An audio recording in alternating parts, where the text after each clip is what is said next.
Segundo, mas você precisa ter cabeça para alcançar o sucesso. A desculpite da inteligência ou falta de inteligência é muito comum. Com efeito, é tão comum que talvez 95% das pessoas que nos cercam apresentam-na em vários graus.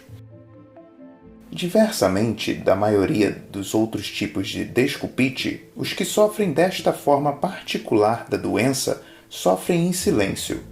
Não são muitas as pessoas que admitem abertamente que lhes falta uma inteligência adequada. Pelo contrário, elas o sentem profundamente, no íntimo de seu ser. Quase todos nós cometemos dois erros básicos no que se refere à inteligência. 1. Subestimamos o poder de nosso cérebro. 2. Superestimamos o poder dos cérebros alheios. Devido a estes erros, muitas pessoas são dominadas. Deixam de enfrentar as situações que as desafiam porque é preciso ser inteligente. Acontece, porém, que chega um indivíduo que pouco se importa com a inteligência e consegue o emprego. O que realmente importa não é quanta inteligência você tem, mas sim o uso que faz dela. O pensamento que orienta sua inteligência é muito mais importante que a quantidade do poder de seu cérebro. Deixe-me repetir porque isso é de vital importância. O pensamento que orienta sua inteligência é muito mais importante que a quantidade de inteligência que você tem. Respondendo à pergunta, seu filho deve ser um cientista? Dr. Edward Teller, um dos mais destacados físicos da nação, disse: para ser um cientista, uma criança não necessita pensar com a rapidez de um relâmpago, nem de memória milagrosa, nem ter obtido notas muito boas na escola. O único ponto realmente importante é que ela tenha um grande interesse pela ciência. Até mesmo na ciência, o interesse e o entusiasmo são os fatores críticos. Uma pessoa que tenha um QI de 100, mas que apresente uma atitude cooperativa, otimista e entusiástica, conseguirá mais dinheiro e respeito e alcançará maior sucesso do que uma cujo QI seja de 120, mas que não coopere e encare tudo de modo pessimista e negativo. Apenas um pouco de persistência em algo, tarefa ou projeto, até sua conclusão, compensa mais do que uma inteligência ociosa, mesmo que esta seja do calibre da de um gênio. A persistência representa 95% da capacidade. Numa festa familiar, no ano passado, encontrei um colega de faculdade que eu não via há 10 anos. Chuck fora um aluno brilhante e diplomara-se com louvor. Quando o vi pela última vez, seu objetivo era possuir seu próprio negócio no oeste dos Estados Unidos, em Nebraska. Perguntei-lhe que espécie de negócio havia ele montado. Bem, confessou ele, eu acabei não me estabelecendo. Há 5 anos, ou há 1 ano, eu não teria dito isso a ninguém, mas agora estou pronto para falar sobre o caso. Revendo, hoje, a educação que recebi na escola, verifico que me tornei perito em explicar por que é impraticável a ideia de estabelecer um negócio. Aprendi todos os perigos e razões por que uma pequena empresa há de fracassar. Você tem de possuir um vasto capital. Certifique-se de que o ciclo dos negócios vai bem. Há um grande mercado para o que você vai oferecer? 1001 coisas a examinar. O que mais me arrasa é ver que vários de meus antigos colegas, que não pareciam muito inteligentes, incluindo alguns que nem cursaram uma faculdade, estão agora muito bem estabelecidos com seus próprios negócios. Enquanto isso, eu vou me arrastando, fiscalizando despachos de mercadorias. Se eu tivesse me aprofundado mais no porquê da capacidade de um sucesso de um negócio, estaria numa situação muito melhor. O pensamento que orientou a inteligência de Chuck foi muito mais importante do que a quantidade de sua inteligência. Por que alguns indivíduos brilhantes fracassam? Há muitos anos, tenho um contato próximo com uma pessoa qualificada como gênio, dono de uma inteligência altamente abstrata. Apesar de sua grande inteligência nata, é uma das pessoas mais fracassadas que conheço. Tem um emprego medíocre, teme responsabilidades, nunca se casou, pois grande parte dos casamentos termina em divórcio, tem poucos amigos, porque as pessoas o aborrecem, jamais investiu dinheiro em propriedades de qualquer espécie, tem medo de que possa perder dinheiro. Em vez de orientar sua força mental na busca de caminhos que levem ao sucesso, este homem usa o grande potencial de seu cérebro para provar por que as coisas não darão resultado. Devido ao pensamento negativo que direciona sua capacidade intelectual, este camarada pouco contribui e nada cria. E, no entanto, se mudasse de atitude, poderia realizar muito. Tem potencial para ser um grande sucesso, mas lhe falta o poder do pensamento. Outro conhecido meu foi convocado para o exército pouco depois de receber, de uma das mais importantes universidades de Nova York, o título de PhD. De que modo passou seus 3 anos no exército? Não como oficial, tampouco como integrante de uma equipe de especialistas. Durante esses 3 anos, nada mais fez do que dirigir um caminhão. Por quê? Porque estava impregnado de atitudes negativas em relação aos seus companheiros soldados. Eu sou superior a eles. Aos processos e métodos adotados no exército são estúpidos. A disciplina, isso é para os outros, não para mim. E em relação a todo o restante, inclusive consigo mesmo. Eu sou um idiota por não encontrar um meio de escapar dessa enrascada. Esse camarada não conquistou o respeito de ninguém.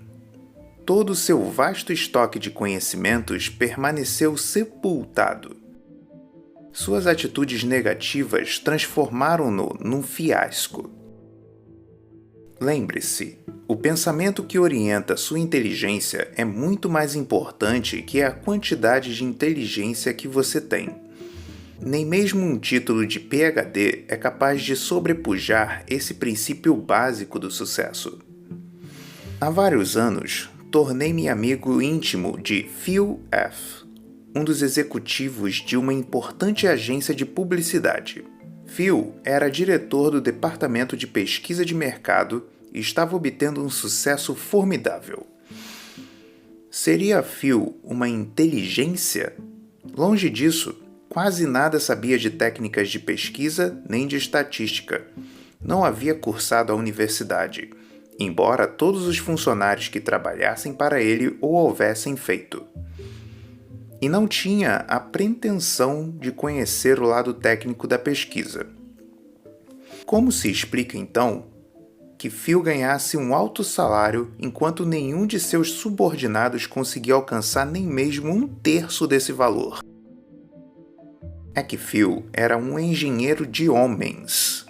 Era 100% otimista, sabia estimular os outros quando se sentiam abatidos, era entusiasta, gerava entusiasmo. Phil compreendia as pessoas e, porque podia ver realmente o que as fazia titubearem, gostava delas. O que tornava 3 vezes mais valioso que os outros homens com QI mais alto para a empresa não era o seu cérebro, mas sim a maneira como o empregava. De cada 100 pessoas que entram para a faculdade, menos de 50 concluem o curso. Intrigado com isso, perguntei ao diretor do setor de admissão de uma grande universidade qual a explicação para o fato. Ele respondeu que não se trata de uma deficiência intelectual, Nós não admitiríamos os candidatos se não tivessem capacidade suficiente. Tampouco se trata de dinheiro. Hoje, quem quiser se manter em uma universidade pode fazê-lo. A verdadeira razão está nas atitudes mentais. O senhor se surpreenderia, continuou ele, se soubesse quantos jovens abandonam os estudos por não gostarem dos professores, dos assuntos abordados e dos colegas. Essa mesma razão, o pensamento negativo, explica por que a porta para as altas posições de chefia permanece fechada para muitos executivos jovens. Milhares deles permanecem estacionários, menos pela deficiência intelectual do que pelas atitudes negativas, pessimistas, depreciativas e acentuando o mau humor. Assim me falou um chefe: é muito raro que rejeitemos um jovem porque seja pouco inteligente. Geralmente, a causa da rejeição é a sua atitude. Uma vez, fui contratado por uma companhia de seguros para verificar por que 25% dos principais agentes vendiam mais de 75% das apólices, enquanto que os 25% menos destacados, apenas 5% do volume total. Foram examinadas cuidadosamente milhares de fichas individuais. A pesquisa evidenciou, fora qualquer dúvida, que não existia uma diferença significante no que se referia à inteligência dos empregados. Mais ainda, as desigualdades nas vendas não podiam ser explicadas por diferenças de instrução. A disparidade verificada entre os muito bem e os muito mal-sucedidos ficou reduzida, finalmente, à diferença de suas atitudes mentais, isso é, na maneira como eles orientavam seus pensamentos. A turma superior preocupava-se menos, era entusiasta e gostava sinceramente de lidar com as pessoas. Pouco podemos alterar a capacidade intelectual com que nascemos, mas não há dúvida de que podemos mudar o modo de utilizá-la. Saber é poder, quando usado de maneira construtiva. Intimamente ligado à desculpite da inteligência está um pouco do jeito incorreto de pensar sobre o que se sabe. Ouvimos comumente dizer que saber é poder, mas isso é apenas uma meia-verdade. O saber constitui apenas uma força potencial. O saber só é poder quando o usamos, e de forma construtiva. Conta-se que, uma vez, perguntaram ao grande cientista Einstein quantos pés havia em uma milha. Não sei, respondeu ele. E por que razão haveria de encher minha cabeça com fatos que posso encontrar em 2 minutos em qualquer livro especializado? Nessa passagem, Einstein nos ensinou uma grande lição. Ele sabia que era muito mais importante usar o cérebro para pensar do que para armazenar fatos. Uma vez, Henry Ford viu-se envolvido num processo com o Chicago Tribune. O jornal chamou-o de ignorante e Ford, homem de grande respeito, respondeu: "Provem-no." O Tribune submeteu-lhe a uma porção de perguntas simples, tais como: quem foi Benedict Arnold? Quando ocorreu a Guerra da Revolução? E outras. A maioria das quais Ford, que tinha tido uma instrução pouco formal, não pôde responder. Por fim, irritado, ele declarou: "Não sei as respostas, mas sou capaz de, em 5 minutos, encontrar um homem que as saiba."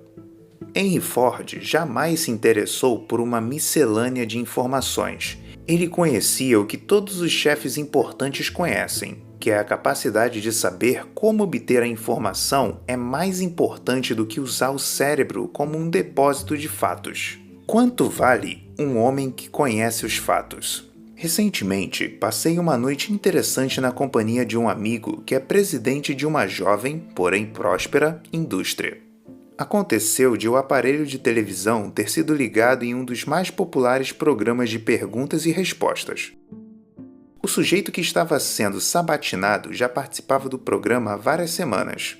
Respondia sobre tudo, sobre coisas que pareciam até absurdas.